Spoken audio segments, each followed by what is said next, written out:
দেখো ছেলের জন্য একটা মৌসুমীর জুস বানিয়েছি। এবার ওকে এটা এই দেখো অনি স্কুল থেকে এসে গেছে, ওকে এবার আমি এই জুসটা দেবো। অনেক খেয়ে নাও জুসটা। ওয়ান, আমি কাউন্ট করছি, ওকে? ওয়ান। আচ্ছা টক, আচ্ছা খেয়ে নাও জুসটা। ওর টক লেগেছে, বলছে ভেরি টক। খেয়ে নাও।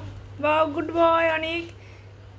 আমি কাউন্ট করছি, 1 2 3 4 5। বাহ, ভেরি গুড। একটু দেখাও, গুড।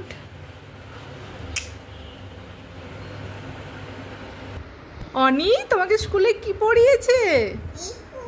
চিকু পড়িয়েছে। আচ্ছা, চিকুর বার্থডে তো হয়ে গেছে, আবার স্টার্ট দিয়েছে।